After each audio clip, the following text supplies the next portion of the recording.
네, 안녕하세요. 프란시스입니다. 자, 오늘은 리스닝 그리고 영어 단어 이렇게 정복하는 법에 대해서 좀 설명을 드리도록 할게요. 많은 영어로 공부하는 뭐 학생들, 뭐 직장인들, 뭐 공통적인 어려움들이 있다면 말하기, 듣기가 잘 안 된다. 특히 토익 시험 많이 보시는데 토익 시험에서도 리딩 파트는 점수가 괜찮게 좋게 나오는데 리스닝 때문에 900점이 안 넘고 하죠. 뿐만 아니라 뭐 그 외의 시험들도 마찬가지고요.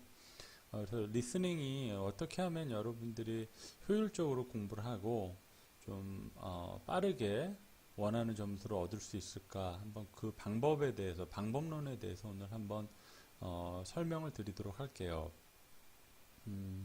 자, 여러분들 일단은 당연한 얘기인데요. 당연한 얘기인데도 가끔 이제 깜빡하시고 또 자신의 영어 실력을 과대평가하는 분들이 계세요. 그래서 당연한 얘기지만 다시 한번 강조를 하면요. 기초 생활회화가 어느 정도 돼 있어야 되겠죠. 사실 이 기초 생활회화라는 말이 무슨 말이냐면요. 그 말입니다. 여러분들 일반 동사를 가지고 의문문을 만드는 방법을 아시나요? 일반 동사라면 그런 일반 동사들이죠. 뭐 타동사, 예, 예를 들어서 뭐죠? visit, 방문하다, delay, 뭐 연기하다, 뭐 그다음에 뭘까요? 뭐 insult, 모욕하다 이런 게 다 타동사잖아요. cook, 요리하다. 근데 이런 동사들을 가지고 우리가 의문문을 만들 때 일반 동사를 가지고요. 어떻게 만드시는지 아나요? 만약에 이 질문을 지금 드렸는데 답이 안 나온다 바로 그러면은 기초생활회화가 그 준비가 안 된 거예요. 자, 일반 동사를 가지고 우리가 의문문을 만들 때 조동사 do, does, did가 필요하죠. 네, 이런 걸 알아야 된다는 거예요. 물론 이제 조동사들도 넣어서 우리가 활용할 수 있겠죠. 뭐 can이나 may나 might나 그 외에 had better 뭐 등등. 여러분들 그런 기본적인 생활 회화가 무난하게 돼야 된다는 거예요.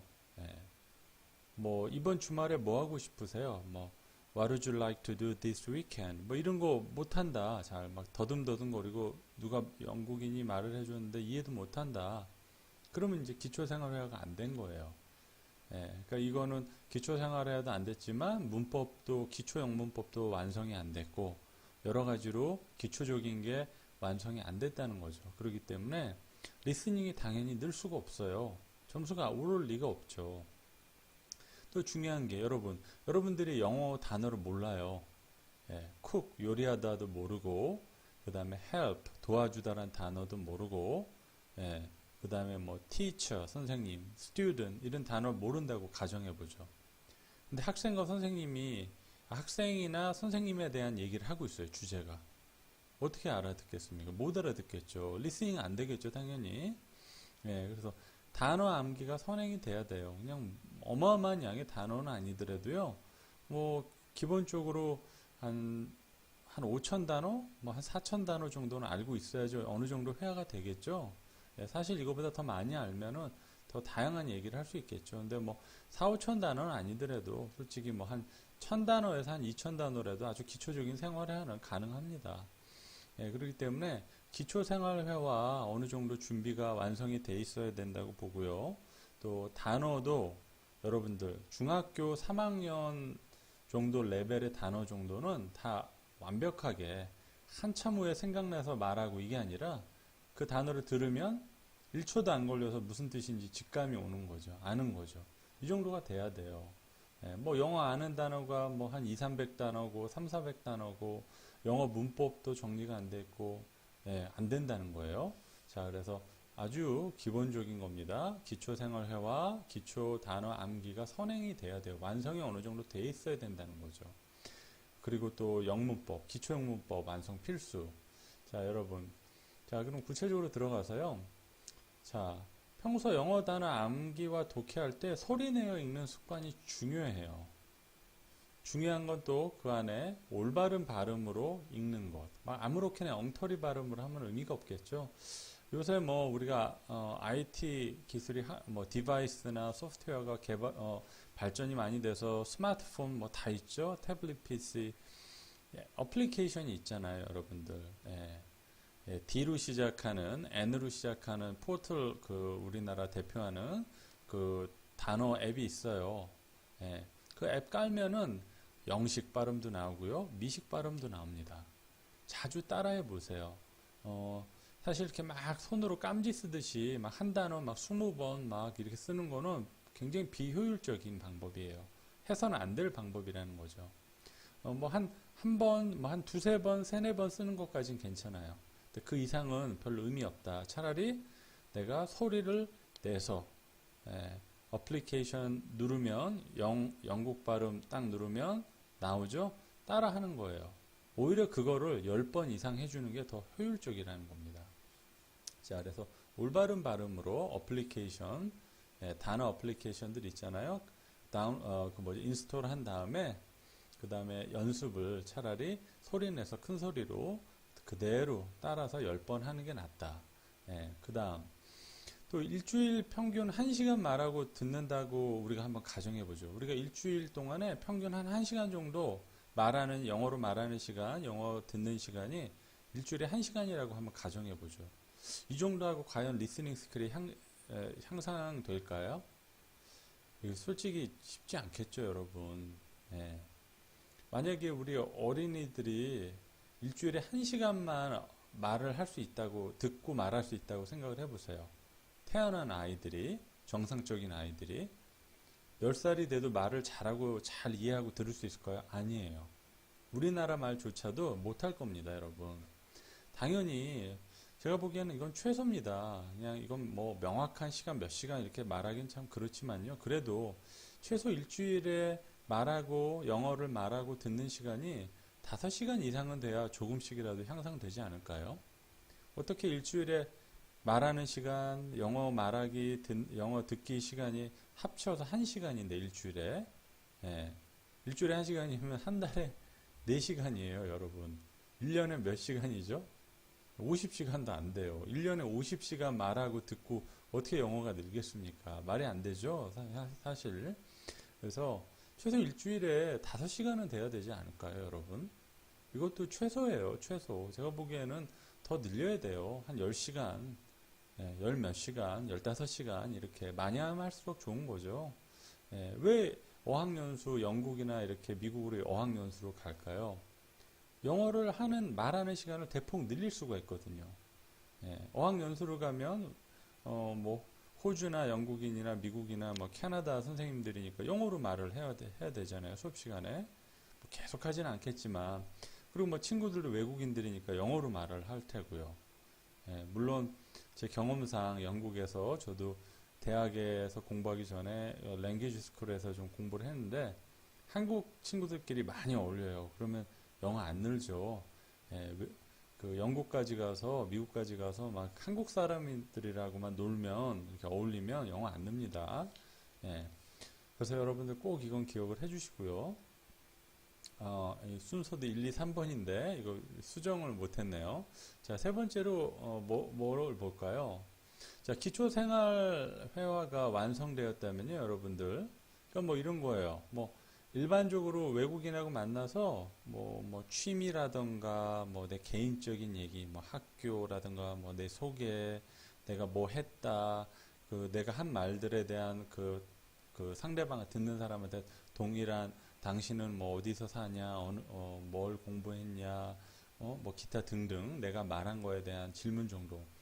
그 정도 아까 뭐 한 외국인 만났을 때 그런 회화가 한 20분 정도, 뭐 더듬거리더라도 된다면 기초생활회화는 됐다고 보여져요. 그러면 어떻게 해야지 더 늘까요? 여러분들, 기초생활회화를 우리가 할 때 많은 단어를 이해하고 또 막 회화 표현을 막 우리가 암기하려고 외우려고 노력하죠. 그래서 한계가 있어요. 어떻게 모든 걸 다 외울 수가 있겠어요. 그래서 영드라든가 영국 드라마, 미국 드라마, 또 영화들 있죠. 시청하면은 도움이 많이 된다고 좀 보여줍니다. 그래서 처음 한국 자막으로 보고, 한국 자막으로 처음부터 끝까지 봤으니까 이 헐리우드 영화, 영국 영화 이해가 완벽하게 됐겠죠? 내용이 뭔지. 그러면 두 번째부터는 영어 자막으로 시청을 해요. 근데 반복을 해야죠. 영어 자막으로 보면서 계속 영화를 4번, 5번, 7번, 8번, 뭐 많으면 10번까지. 그래서 이제 뭐 들리기까지 이거 여러분들 반복하면요 들립니다. 진짜 영어 자막을 놓고 하면요 들려요. 그리고 진짜 최소 7번 이상 여러분들이 영어 자막 넣고 시청 반복하잖아요. 무자막으로 시청해도 여러분들 이게 리스닝이 돼요. 그러니까 여러분들 만약에 한 10가지 영화 정도 10편의 영화를 여러분들이 이렇게 했다. 제가 볼 때는 그 영국 대학을 들어갈 정도의 스피킹 점수가 나올 거예요. IELTS에서. 예. 여러분들이 그러니까 이것만 뭐 영화만 10편 본다고 해서 되는 건 아니지만 그 정도 노력을 한다면은 그 외의 노력도 했겠죠. 그래서 영어 자막으로 시청을 반복한 후에 무자막으로 한번 시청해 보는 거죠. 내가 진짜 이해하나? 예. 그럼 만약에 거의 다 이해했다. 그럼 여러분 된 겁니다. 들리는다는 말은 내가 그 정도의 말도 더듬거리지만 실수도 있겠지만 상대방이 이해할 수 있을 정도로 할 수도 있다는 거예요. 물론 우리가 영화 볼 때 모르는 단어들은 또 외워야 되겠죠. 예. 그냥 모르는 상태로 넘어가면 뭐 당연히 실력이 안 늘겠죠. 그다음에 또 중요한 게 우리 많은 시험들을 보잖아요. 뭐 대학생들, 뭐 심지어 요새는 뭐 고등학생, 중학생들도 토익 시험 보죠. 예, 물론 토익 시험보다 IELTS라는 시험이 더 낫는데 어쨌든 이런 시험들 만약 시험 리스닝 파트 시험 점수 향상이 목적이라면 당연히 기출 연습 문제집 같은 거를 구매해서 공부해야 되겠죠. 예, 당연하겠죠. 자, 그리고 여러분 예를 들어서 수능 듣기 평가 있잖아요. 예, 말하는 속도가 느립니다. 일반적으로 영국인들이나 미국인들이 그 속도로 말 안 해요. 좀 더 빨리 말합니다.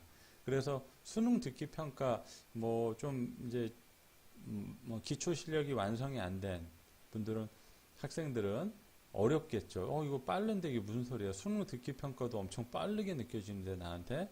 근데 아니에요. 영어가 어느 정도 되는 분들은 그러니까 예를 들어서 뭐 영국 가서 한 1년 동안 뭐 한 10개월 동안 열심히 그 랭귀지 코스를 그 영국이나 외국인들하고만 어울려서 왔다 그러면 듣고 오잖아요. 그러면 느리다는 걸 한 번에 느낄 거예요. 그래서 여러분들 예를 드는 거예요. 제가 이제 많은 학생들을 중고등학생 특히 이제 고등학생들을 이제 가르쳐 봤는데요. 단어하고 문법 그리고 독해가 중상 수준이라면요. 어려움 없이 수능 듣기 평가 만점이 가능해요. 이거를 좀 수치화시키면 여러분들 고등학교 우리 1학년부터 모의고사 보잖아요. 모의고사 영어가 3등급인 학생이라면 거의 10명에 9명 정도는 다 듣기 만점 나옵니다. 이 정도면요. 그 말이 뭘까요? 3등급 정도 받으려면 기초영문법 어느 정도 다 돼 있어야 되고요. 기초영도나 정리가 돼 있어야 돼요. 독해 점수에서 많이 틀리면 3등급이 안 나오거든요. 2등급 학생이라면 뭐 제가 보기엔 100명에 99명은 다 만점 받을 거예요.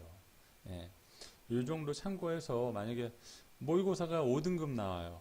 그런데 나는 왜 이렇게 듣기가 이렇게 매번 볼 때마다 만점은 못 받지? 많이 틀리지? 왜 두세 문제, 세네 문제 틀리지?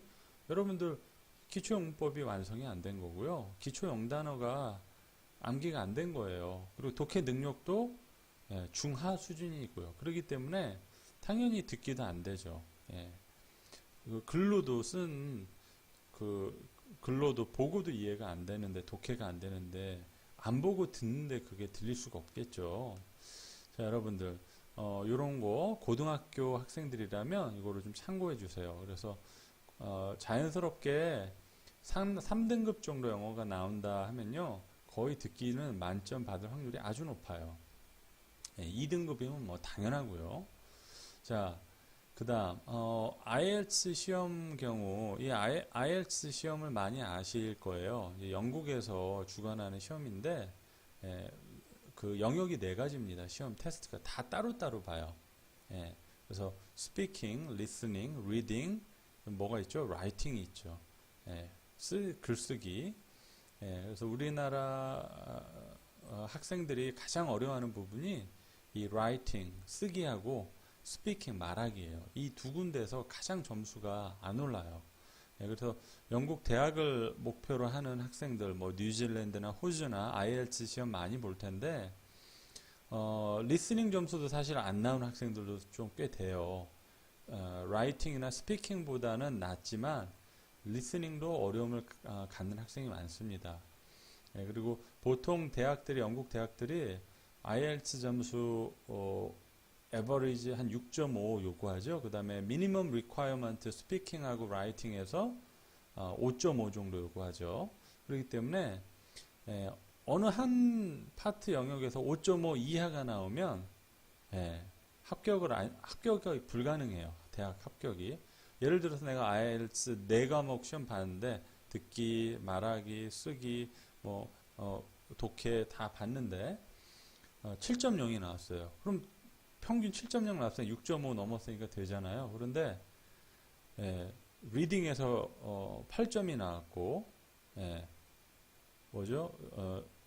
리스닝에서 5.0이 나왔어요. 그럼 떨어지는 거예요. 다른 데서 잘 나와도. 그렇기 때문에 여러분들 IELTS 시험 같은 경우에도 가장 중요한 거는 6.0 이상이 나와야 되겠죠. 평균 그래도 6.0 이상을 목표로 하려면 기출문제 반복해서 풀어보면 도움이 되겠죠. 그리고 말씀드린 대로 뭐 영화 같은 거 시청 많이 반복하면 크게 어렵지 않게 6.5 이상은 받습니다. 제가 보기에는 7.5도 너끈히 받아요. 이제 말하기와 라이팅이 문제죠. 여러분들 이제 거의 리스닝에 대해서 이게 끝났지만 아주 중요한 게 더 남아 있어요. 그러니까 마지막으로 영단어와 기초영문법 완성을 못했다면요, 반드시 먼저 기초영단어와 기초영문법 완성은 필수예요.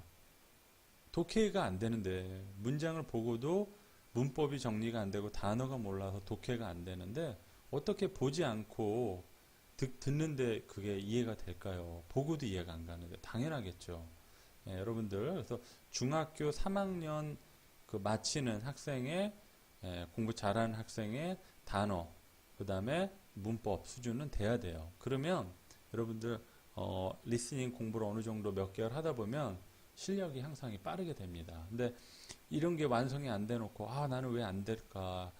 기초문법도 완성이 안 됐어요. 뭐 예를 들어 관계대명사도 해석이 잘 안 되고 분사, 현재 분사, 과거 분사도 어떻게 해석이 돼야 될지 모르고 전치사구도 어떻게 해석해야 될지 모르고 주어가 어디 있는지도 모르고 목적어가 어디 있는지도 모르고 문장 빨리 주어도 못 찾고 이러면서 어떻게 듣기가 되겠어요? 안 되겠죠?